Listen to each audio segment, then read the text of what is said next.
अस्सलाम वालेकुम दोस्तों, मैं हूं असलम आलम और आप देख रहे हैं गल्फ एक्सपर्ट। दोस्तों, आज की वीडियो में आप लोगों की तरफ से आए हुए कुछ इंटरेस्टिंग सवाल का जवाब देने वाला हूं, तो इस वीडियो को आखिर तक ज़रूर देखिएगा। हो सकता है आपका सवाल भी इसमें शामिल हो जाए, क्योंकि सवाल बहुत ही इंटरेस्टिंग हैं। तो हम चलते हैं आज के पहले सवाल की जानिब। सबसे पहले सवाल में मोहम्मद फारूक पूछते हैं, अस्सलाम वालेकुम। वालेकुम सलाम।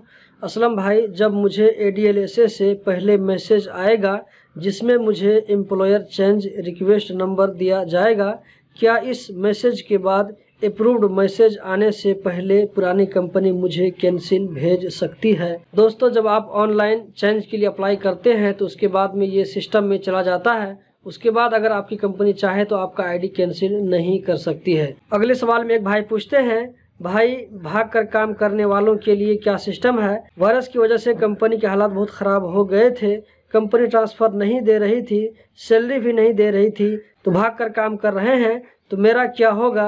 सही से घर चले जाएंगे CID से तो जुर्माना तो नहीं देना पड़ेगा? यही पूछना था। देखिए, जिसने भी ये सवाल किया है, मैं उससे यही कहना चाहूँगा कि आपने कंपनी छोड़ करके, कंपनी से भाग करके अपनी बड़ी गलती की। आप जब भी पकड़े जाएंगे तो जब आपको कतर से डिपोर्ट किया जाएगा तो आपके लिए परेशानी होगी। दूसरा वीज़ा आपको निकालने में कतर में प्रॉब्लम हो सकता है। अगर आप जाने से पहले 12,000 रियाल पे कर सकते हैं तो फिर आपके लिए कतर का वीज़ा निकल सकता है। आपकी कंपनी के पास में जब काम नहीं था, सैलरी नहीं दे रही थी, तो आप लेबर ऑफिस से हेल्प ले सकते थे। वहाँ आपको कुछ न कुछ ज़रूर हेल्प मिलता। आपने भाग करके गलत काम किया। अब हम चलते हैं अगले सवाल की जानिब। दीपेंद्रा मंडल पूछते हैं, मैं दूसरा कंपनी में जाना चाहता हूँ, मेरा वीज़ा खलास हो गया है, 1 महीना का सैलरी रोक के रखा है। देखिए, अगरचे आपका वीज़ा खलास हो गया है, लेकिन नई कंपनी में चेंज करने में आपको कोई परेशानी की बात नहीं है। जब आप चेंज के लिए अप्लाई कर देंगे तो पुरानी कंपनी आपको कुछ नहीं कर सकती है। इसी तरह आप उस कंपनी से 1 महीना की बाकी सैलरी भी ले सकते हैं। अगर कंपनी सैलरी नहीं देगी तो आप लेबर ऑफिस से हेल्प ले करके उससे सैलरी ले सकते हैं। अब हम चलते हैं अगले सवाल की जानिब। अगले सवाल में गुलाम मुस्तफ़ा ने लिखा है, असलम भाई, कंपनी चेंज करने के लिए क्या एग्रीमेंट पेपर ख़त्म होना ज़रूरी है? जी नहीं दोस्तों, एग्रीमेंट पेपर ख़त्म होना ज़रूरी नहीं है। आप कभी भी चेंज के लिए अप्लाई कर सकते हैं। अब हम चलते हैं अगले सवाल की जानिब। अगले सवाल में अज़मत शेख ने लिखा है, भाई मैं अपना एग्रीमेंट चेक किया तो कुछ नहीं दिखा रहा है, ये शो कर रहा है there are no contract to achieve. इसका क्या मतलब है, प्लीज़ बता दो। देखिए दोस्तों, हर एक आदमी का एग्रीमेंट ऑनलाइन में शो करे ये ज़रूरी नहीं है। आप में से बहुत सारे दोस्त ऐसे हैं, बहुत सारे लोग ऐसे हैं जो अपना एग्रीमेंट चेक करते होंगे तो आपको इसी तरह शो करता होगा। तो ये या तो कंपनी ने आपके एग्रीमेंट नहीं बनाया है, या ये कि एग्रीमेंट अगर बनाया भी है तो ये सिस्टम में कभी कभी शो नहीं करता है। ऐसा मेरे साथ भी खुद हो चुका है। तो आपको करना यह है कि सबसे पहले आप अपनी कंपनी से कांटेक्ट कीजिए और उससे रिक्वेस्ट कीजिए किसी भी तरह करके कंपनी से एग्रीमेंट लेने के लिए। अगर वहाँ से एग्रीमेंट आपको नहीं मिल सकता है तो आप लेबर ऑफिस में कंप्लेन कीजिए और वहाँ बताइए कि आपको एग्रीमेंट किस काम के लिए चाहिए, तो वहाँ से आपको हेल्प ज़रूर मिलेगी और वहाँ पर आपको जो कुछ कहा जाएगा उसी के हिसाब से आपको काम करना पड़ेगा।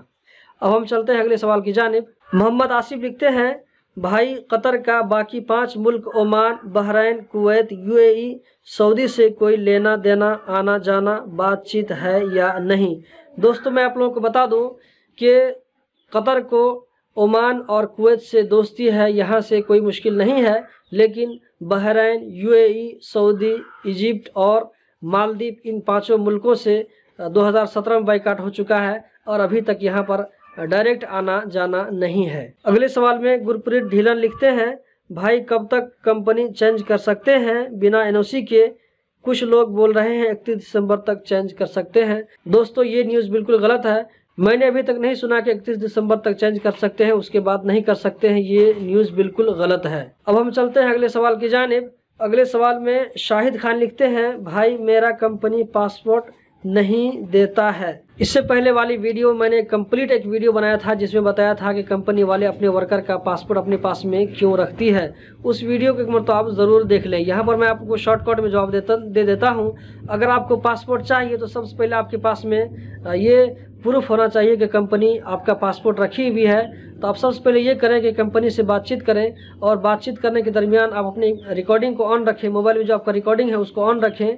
तो इस तरह आपकी जो बातचीत होगी तो वो सब रिकॉर्ड हो जाएगा, और ये आपको प्रूफ मिल जाएगा कि कंपनी के पास आपका पासपोर्ट है और कंपनी आपको पासपोर्ट नहीं दे रही है। उसके बाद में आप कंप्लेन करें, इंशाल्लाह आपकी बात सुनी जाएगी। तो दोस्तों यही थी आज की वीडियो। आज की वीडियो में इतने ही सारे सवालों को शामिल किया था। उम्मीद करता हूँ ये जानकारी आप लोगों को ज़रूर पसंद आई होगी। इसी तरह की इन्फॉर्मेटिव वीडियो देखते रहने के लिए चैनल को सब्सक्राइब करें। वीडियो देखने का बहुत बहुत शुक्रिया।